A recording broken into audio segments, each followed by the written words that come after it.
For people with disabilities, this shift has been especially challenging. That's because inconsistent accessibility features on these platforms have not always made it possible to communicate. We are changing this today. We start by clarifying that under the 21st Century Communications and Video Accessibility Act, interoperable video conferencing services must comply with accessibility rules. The FCC takes steps to make video conferencing more accessible to people with disabilities. Also, next-gen 911, robocalls, and new millimeter wave spectrum. All of that coming up. REC, FCC Today, Peachy Bradley. This is FCC Today, the podcast for Thursday, June 8, 2023. We will have coverage of today's FCC open meeting in just a bit, but for now, a couple of housekeeping items from REC Networks. REC Networks is receiving inquiries about a future LPFM filing window by telephone, email, and through text messaging on a phone number that cannot easily respond to text messages. REC is asking anyone who is interested in starting a new LPFM station to visit lpfm.app to get more information about the service, check for availability, and put your name on a show of interest list. We will be contacting people soon. While recent FCC actions in the NCE filing window have lightened the workload on staff, the FCC has not yet announced when or if there will be a filing window for new low-power FM stations. Stay with all REC Networks channels for details. Once again, the website is lpfm.app, Alpha Papa Papa. This weekend, REC will be conducting maintenance on FCC.today.org, mainly in the U.S. broadcast section. During this time, you may experience outages, error messages, or other strange results. Please be patient with us and use the system status information at recnet.com for updates on system maintenance activities. We expect no long-term full outages from this work.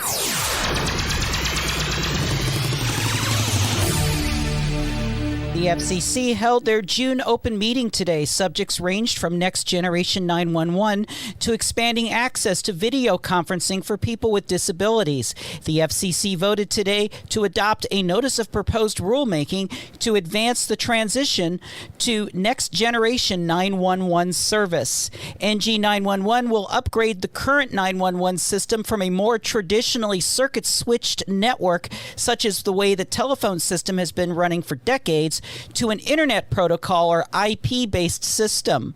The IP-based system will allow for better connectivity to public safety answering points, especially from newer technologies such as voice-over IP telephone service and Internet-based telecommunications relay services. The proposed rules will also address issues around the allocation of costs and who would pay so the various providers can interconnect with the NG 911 system. Here's Rachel Ware from the FCC's Public Safety and Homeland Security Bureau to tell us more about it. To advance the transition to NG 911, this notice of proposed rulemaking proposes to address what must be delivered to 911 authorities, where it must be delivered, and how costs are allocated for delivery of 911 calls in an NG 911 environment. With respect to what must be delivered, the notice of proposed rulemaking proposes that upon receiving a valid request from a state or local 911 authority that has the capability to accept IP-based communications, providers of wireline, interconnected voice-over Internet protocol, and Internet-based telecommunications relay service must deliver 911 calls, including associated location information, in IP-based format. This is similar to the requirement proposed for wireless and covered text providers in the pending Wireless 911 Location-Based Routing rulemaking that the Commission initiated last December. With respect to where this information must be delivered, the notice of proposed rulemaking proposes that wireline, wireless, interconnected VoIP, and Internet-based telecommunications relay service providers must transmit 911 calls to the destination points designated by a state or local 911 authority.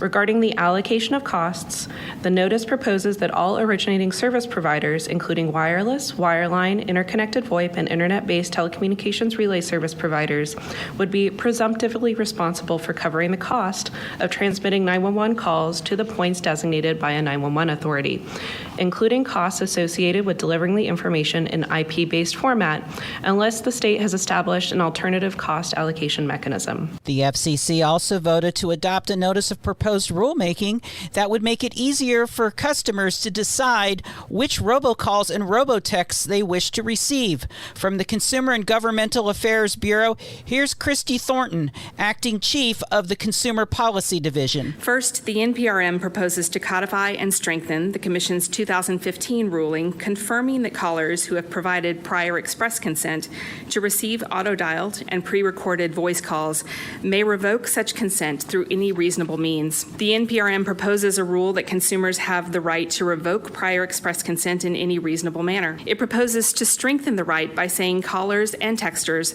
must honor any attempt to revoke that clearly expresses a desire not to receive further calls or text messages. The NPRM proposes to require callers and texters to honor consumer revocation when they use words such as stop, revoke, end, or opt out, and would prohibit callers from infringing on that right by designating exclusive means to revoke consent that preclude the use of any reasonable method. Moving from words to methods, the NPRM proposes to empower consumers to revoke consent by text message, voicemail, or email to any telephone number or email address at which the consumer can reasonably expect to reach the caller. Second, the NPRM proposes to require that robocallers and robotexters must honor revocation of consent request within 24 hours of receipt. This protection would apply to calls and texts subject to our consent requirements, including company-specific do-not-call lists. The proposal would tighten the Commission's current requirements that allow up to 30 days to honor do-not-call requests in some instances and establish no deadlines at all in other instances. Third, the NPRM proposes to allow consumers to specify the types of calls and texts they no longer want from a particular caller or texter. Fourth, the NPRM proposes to, for the first time, enable wireless customers to opt out of receiving robocalls and robotext from their provider. The NPRM proposes, in response to petitions filed with the Commission, to bring the current broad exemption for wireless providers in line with exemptions in other areas by limiting the number of calls and text providers can send their customers every 30 days and giving their customers, for the first time, the ability to opt out of all such communications. The FCC has also voted to adopt a report and order that would state that the accessibility requirements of Section 716 of the Communications Act and Part 14 of the rules also apply to all services and equipment meeting the definition of an interoperable video conferencing service, or IVCS. Examples include Zoom and Microsoft Teams. This will assure that those with disabilities can have better access to these types of service. More information from Bob Aldrich, Legal Chief of the Consumer and Governmental Affairs Bureau. The report and order would allow IVCS providers 1 year from its effective date to bring their services into compliance with Part 14. The notice of proposed rulemaking would propose to amend Part 14 of the Commission's rules to add specific performance objectives for enhancing the accessibility of interoperable video conferencing services, including the provision of speech-to-text capabilities, text-to-speech capabilities, and support for American Sign Language interpreting. The notice would also seek comment on whether other performance objectives are needed, for example, to address other types of disabilities or to control the activation and appearance of accessibility features, and whether technical standards should be available as safe harbors. In addition, the notice would propose that the Interstate TRS Fund can be used to support the integrated provision of relay service in video conferences without connecting via a dial-up telephone call. The notice would seek comment on amending the TRS rules to facilitate the integration of TRS with video conferencing, ensure appropriate use of TRS with video conferencing, and prevent waste, fraud, and abuse. On a related issue, the notice would propose a rule amendment to clarify when multiple communications assistants may be assigned to TRS calls that involve users of different forms of TRS. Finally, the order would partially waive for all video relay service or VRS, providers for 1 year, subject to conditions, a rule that restricts VRS users' ability to turn off their video cameras when not actively participating in a video conference. This rule was originally adopted to prevent fraud on VRS calls, but as we have all learned in the past 3 years, there are multiple reasons why video conference participants may choose to turn off their cameras. Finally, the FCC voted to adopt a notice of proposed rulemaking to consider how to use the spectrum between 42.0 and 42.5 gigahertz. This spectrum is unique because right now there are no incumbent federal or non-federal users in this band.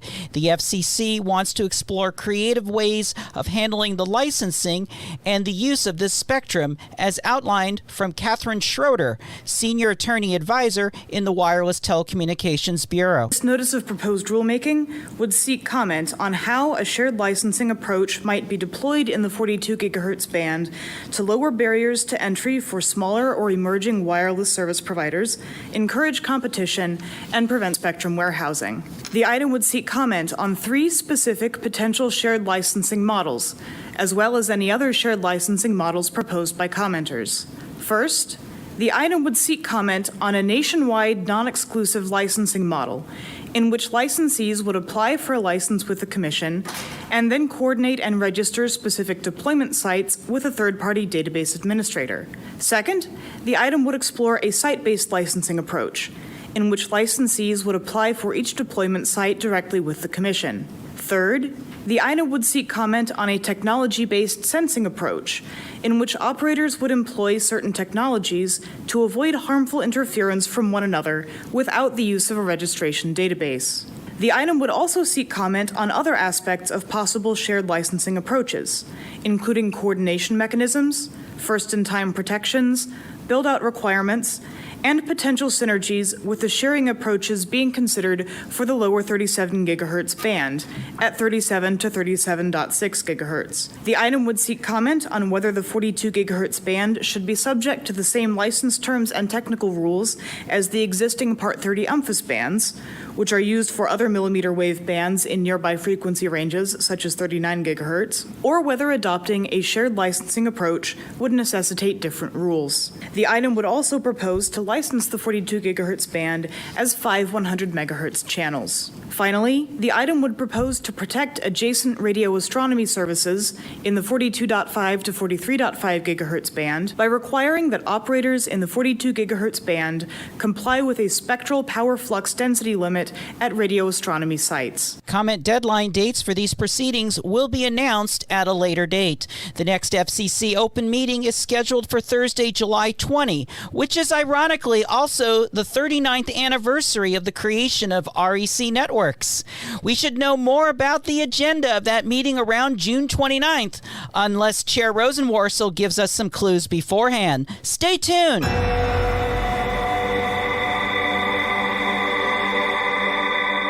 The Disaster Information Reporting System remains activated for Guam. In the past 24 hours, we have seen the percentage of downed cell sites decrease from 36 to 33%, and 792 cable and wireline customers have been restored. No changes to broadcast station status, with 1 AM station, 2 FM stations, 1 FM translator, and 1 TV station reported as being silent. FCC Today. FCC Today, the podcast, has been a production of REC Networks, always on at recnet.com. The podcast is available through Podbean, TuneIn, Apple Podcasts, iHeart, and on the Michelle Bradley YouTube channel. If you're watching on YouTube, please like and subscribe to this channel. Hit the notification dinger to be informed of new episodes. Keep up to the minute with events around the Media Bureau at FCC.today. If you need assistance with an FM broadcast facility, LPFM, full service, or translator, call 202-621-2355. I'm Michelle Bradley, KU3N, SBE certified broadcast technologist. We'll be back on Monday. See you then. REC.